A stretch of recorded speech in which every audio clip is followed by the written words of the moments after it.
The death of Russian opposition leader Alexei Navalny has caused an outcry in the West, as well as calls for further funding for Ukraine in their war against Russia. What, though, is the position of the West when it comes to outspoken critics of establishment policies, whether it's Gonzalo Lira or Julian Assange? Where's that conversation? Let's have it now.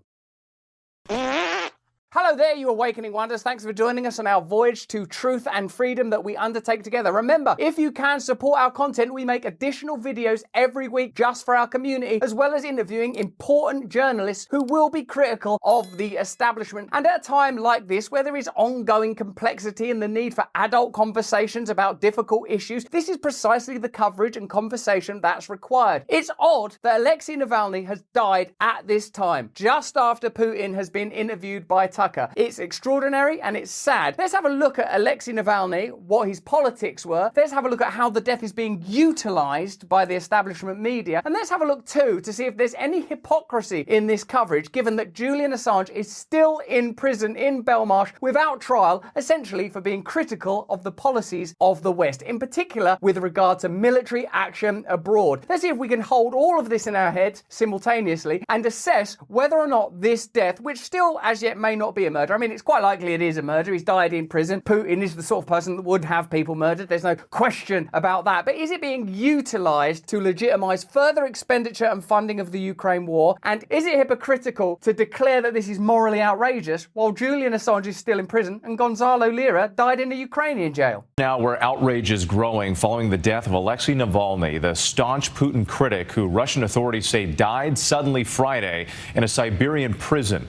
The death of Alexei Navalny yesterday was a reminder of the extraordinary brutality of Putin and his government. Whatever story they tell, let us be clear, Russia is responsible. They've really leapt to that conclusion, and again, it's probably true. But for all of that piety and condemnation, do you see an absence of appropriate piety when it comes to the case of Julian Assange, who's still in Belmarsh prison right now, whose hearing is this week, which will not be covered by the Western media? To remind you, what Julian Assange did was reported on war crimes of the West, primarily in the Middle East. For this, he's been imprisoned in various forms for about 10 years now. What's interesting here is not whether or not Alexei Navalny was murdered by Putin. Let's assume he was. Let's say that Putin is definitely a war criminal, definitely a tyrant, definitely murders people in jail. Let's analyze the position from which the West is criticizing Russia and Putin. Is it one of moral clarity, purity, or is it from a position of hypocrisy? We should be clear about what has happened here.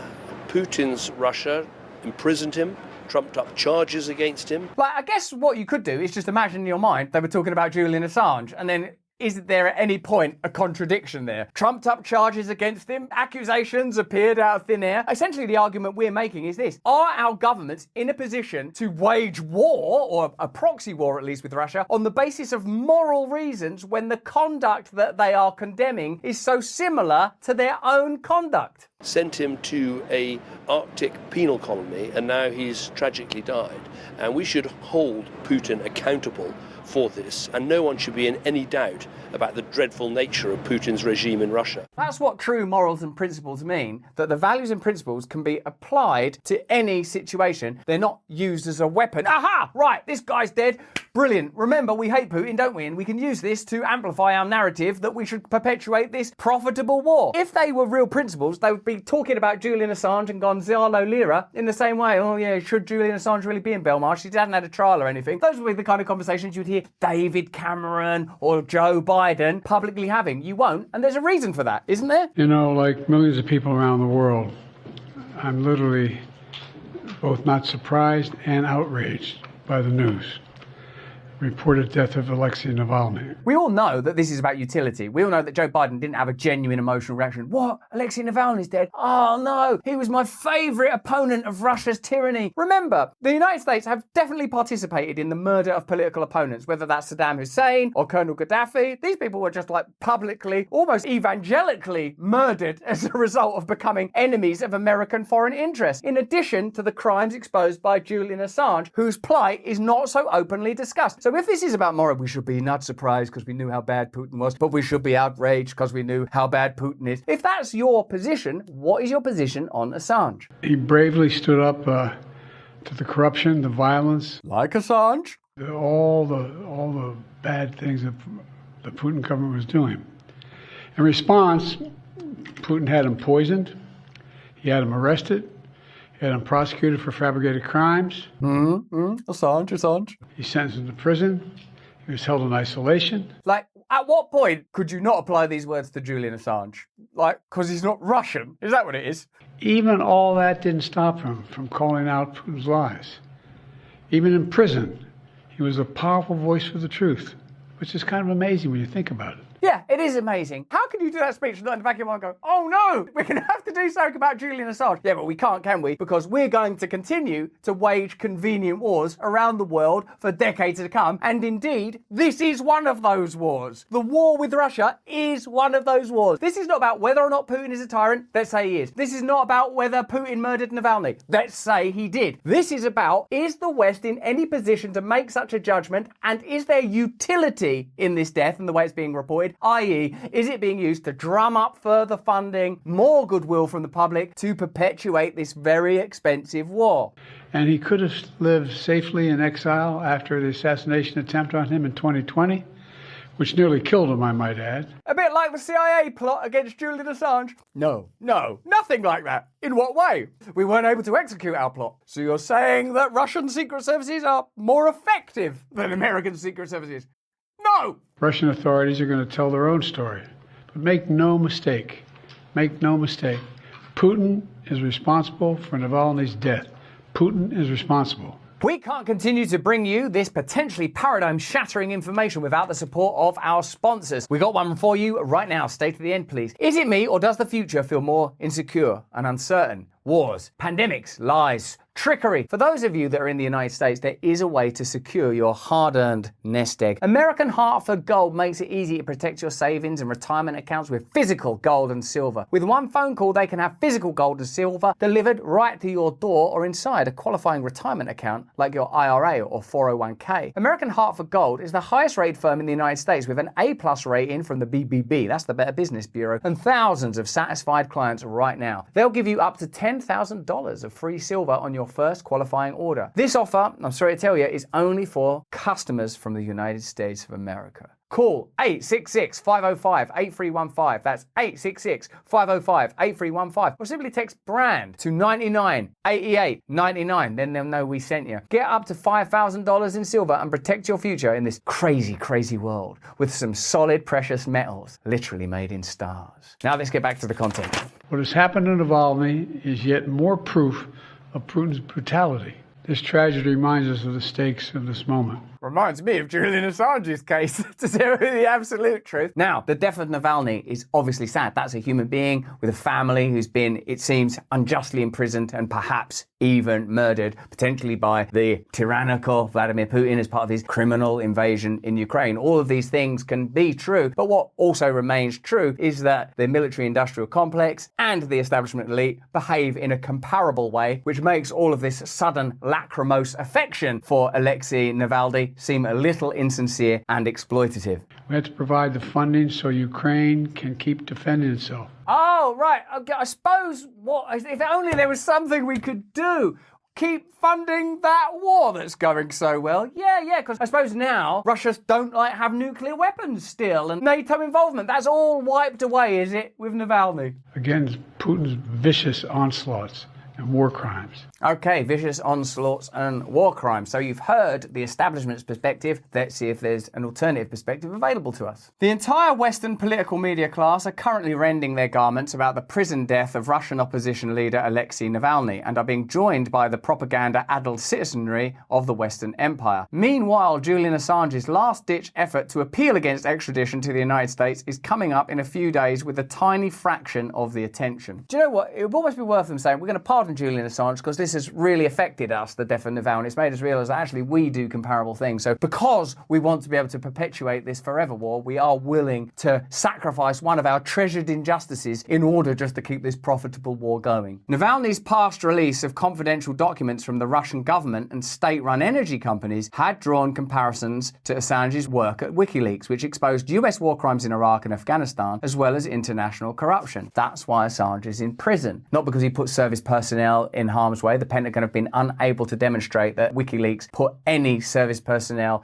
in any danger. Assange is currently languishing in a maximum security prison in London, awaiting a hearing next week that will determine whether he can appeal his extradition to the United States. Stella Assange warned Thursday that her husband will die if he's extradited. That's why we are covering the hearing today and tomorrow to bring as much attention to this significant case as possible. Whenever I see people screaming about the persecution of journalists and political prisoners in other countries when they themselves live in a nation whose government is persecuting Julian Assange, I can't help but think of Matthew chapter 7 verses 4 and 5. How can you say to your brother, let me take the speck out of your eye, when all the time there's a plank in your own eye? You, hypocrite, first take the plank out of your own eye, and then you will see clearly to remove the speck from your brother's eye. And I suppose the point of Scripture is to point us towards principles that will be applicable in our own life, even if that's at the scale of geopolitics. You can't bemoan the death of Navalny in that fashion if you're not willing to address the case of Julian Assange. The death of Navalny in an Arctic prison on Friday has been immediately integrated into a massive anti-Russia propaganda campaign by the Biden administration and its NATO allies, along with their associated media outlets. Without an autopsy, let alone a fact-grounded analysis of the circumstances of Navalny's death, the unified position from the NATO powers is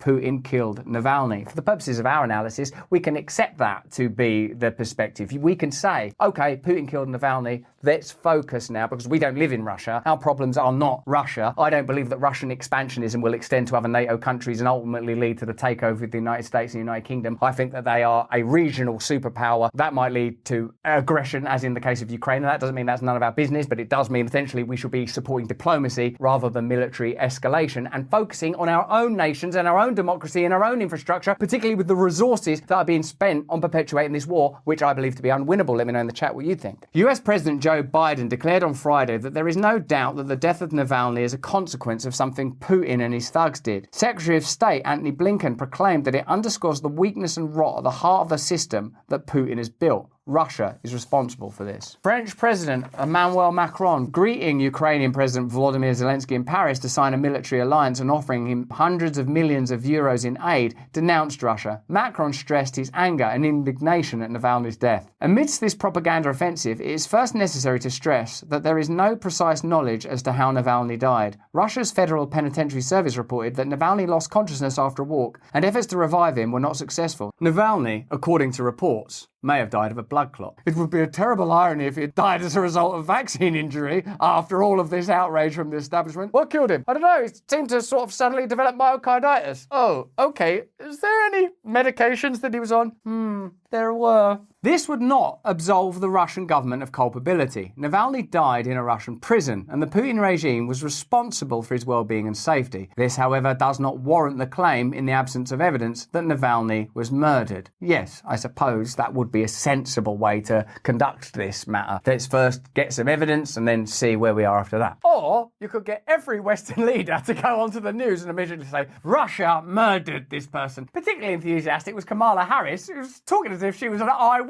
I mean, I watched him. Oh my God. Oh, what are you doing to him? Oh God. Don't give him the booster shot. One element of the propaganda campaign is the glorification of the deceased. Alexei Navalny was a champion of democracy, declared the Washington Post editorial board. The greatest advocate for Russian democracy is dead, ran an opinion piece in the British Telegraph. The Atlantic Council, which is closely connected to the US State Department and funded in extraordinary ways. Have a look at the Atlantic Council. It's not just some, we're the Atlantic Council, we're just here in the Atlantic. Counselling people. It's funded by like the weapons industry and stuff. It's not a think tank, it's a tank. The Atlantic Council, which is closely connected to the US State Department, proclaimed that Navalny's martyrdom will magnify his moral leadership immeasurably. Navalny may be a hero. I'm really not questioning that. I'm aware that there's like a family left behind and a widow and all that kind of stuff. So I don't mean to be glib or mean or rude about it. I'm just pointing out that this is being exploited. That, as Jim Morrison once said, death makes angels of us all. And in this case, it makes a useful tool for the Western media and establishment interest to further pursue a war that may not be beneficial for you or me. Navalny, however, was not a representative of a democratic faction of the Russian political system. He entered politics on the far right. Oh, so you like the far right sometimes. Joining the free market Yabloko party. Great Bolshevik blocos to you. And its union of right forces in 2000. In 2007, he co-founded the National Russian Liberation Movement, an anti-immigrant chauvinist outfit. So he's a bit like Trump, who you also love, right? In 2021, one, Amnesty International temporarily stripped Navalny of the designation it had given him as a prisoner of conscience for advocating racial killings of people from Central Asia and the Caucasus, whom he once referred to as cockroaches. Only after he entered into opposition to Putin did Navalny decide for political reasons to find another, more politically palatable basis to choose the all-purpose banner of anti-corruption. In the context of the bitter conflicts within the Russian oligarchy, Navalny represented a faction of Russia's capitalist oligarchy that wants closer relations with the United States. To point out that Navalny may once have been a right-wing politician, to point out that Navalny had relationships with the United States or was willing to alter his political views in order to be a more amenable ally to the United States, which, by the way, would be a good reason for Putin to regard him as an opponent, is not to say that he deserved to die or that Putin didn't have him murdered. But it would be naive, wouldn't it, to neglect our knowledge of the 2014 coup in Ukraine and how America operates in Latin and Central America with the installation of favourable political leaders, or how, specifically, the United States operated after the 2014 coup, installing favourable leaders in the Ukraine that were antagonistic to Putin. And to deny the possibility that there is some involvement would be naive. Again, the same as with the murder. You should wait for the evidence before asserting that he was a CIA asset, the same way you should wait for the evidence before asserting that he was murdered. But it seems likely that he was murdered by Putin. But what else seems likely on the basis of what we know about America's conduct in what it regards as hostile territories where it has a political and financial agenda? If Navalny was murdered, there are many possible suspects, including some agency of the Russian state acting with or without Putin's knowledge. In recent months, the Kremlin has attacked many opposition figures, even if they had no short-term prospects in next month's presidential elections. However, one would have to ask, why would Putin take action against Navalny now? The Russian president has been working to ingratiate himself with a faction of the political establishment in the United States. His recent interview with former Fox News host Tucker Carlson was devoted largely to pleading for a negotiated settlement over the war in Ukraine. In the aftermath of the interview, Putin went out of his way to praise Biden, saying he would prefer his election to that of Trump. If it were foul play, there are others who could be responsible, including factional opponents of Putin who see Navalny's death as helpful for their own cause. All of this, however, is entirely speculative. More important is how is it being used by the US and NATO powers, above all the Biden administration, to intensify the campaign for an escalation of the war against Russia. Well, we saw in Biden's speech that after some sentimental words about Navalny, whom I personally have never heard him mention before, not that that means he hasn't mentioned him, of course, I don't watch everything that's on the television, he ultimately ended the speech by saying, that is why we have to continue to fund the war between Ukraine and Russia. We have to provide the funding so Ukraine can keep defending itself. And in a sense, there's a great deal of complexity that has been obfuscated and ignored throughout this war. And I would say the approach to this death, or indeed murder, is similarly opaque and similarly exploitative, and given the case of Julian Assange, hypocritical. The immediate demand from the Biden administration, the Democrats and sections of the Republican Party is for the passage by Congress of a bill containing tens of billions of dollars in military aid to Ukraine. Here, what is most striking is the staggering hypocrisy of the imperialist powers. Biden and his NATO allies furiously denounced the Putin regime's treatment of Navalny while subjecting Julian Assange, a genuine champion of human rights, to the most brutal and life-threatening conditions. Assange has been kept in Belmarsh prison in southeastern London under conditions that the UN Special Rapporteur on Torture described as ill-treatment, arbitrary detention, and what could amount to psychological torture. He was the subject of assassination plots orchestrated by the CIA. He has been systematically denied medical care and the ability to communicate, even with his lawyers. And this week he has a hearing that could decide his final appeal against extradition to the United States. So I suppose we ought be sympathetic to the death in custody of Navalny, but we also ought be aware that there are figures within our own political landscape who are suffering in a way that is similar, comparable, and has to be addressed if we're to have any right to this kind of zealous mourning on the subject of Navalny. And what of the many prisoners still rotting in Guantanamo Bay after decades of brutal detention and torture? That phrase, whataboutism, people go, you can't just engage in whataboutism. What that means is addressing the impossibility of moral piety if you yourself are responsible and culpable of the same kind of moral transgressions that you are condemning other people people off. That's not a ridiculous position to take, whataboutism. Like, what they're trying to do is nullify it. That's just whataboutism. That's just whataboutism. If Julian Assange is to be detained and ultimately extradited, then you do not have the right to say, oh, Putin, you monster. You just have to go, yeah, I agree with that bit of imprisonment, not that bit of imprisonment. I like that torture, but not that torture. This hypocrisy is fine, that hypocrisy isn't. That's my position. I don't have any values, I have an agenda. There, what about that? The only purpose of the propaganda campaign over Navalny's death is to justify the further escalation of war against Russia. So, Navalny's death, like the death of any human, is bad. How is the establishment exploiting this death? How are the media reporting on this death? How are they reporting on the imprisonment and potential extradition of Julian Assange? If you see any disparities there, that is hypocrisy. And hypocrisy is evidence of an agenda. That's why we are covering Julian Assange's hearing. That is why we are praying that Julian Assange, as a person who exposed the crimes of others rather than committed crimes himself, ought be freed. And while we should mourn the death in custody of Alexei Navalny, we ought be a little skeptical about the Western leaders queuing up to say what a hero he was and how this is terrible and further evidence of Putin's tyranny, all of which could be true. On our channel, we are not pro-Putin. We are not anti-Ukraine. We are pro-truth, pro-freedom, pro-change, anti-establishment. That's just what I think, though. Let me know what you think in the comments and the chat. Remember, if you enjoy our content, perhaps become a supporter so that we can do more things like reporting on Julian Assange's hearing, so that we can bring you more truth, create more conversation, and oppose this kind of corruption whenever possible. If you can, please stay free. Hey, thanks for watching. If you want to see more uncensored content where free speech can flourish, join our live stream. Click the link right here to watch the next video if you want to, or become a member of a growing movement. Download the Rumble app and you'll be informed every time we make a new piece of content. Stay free.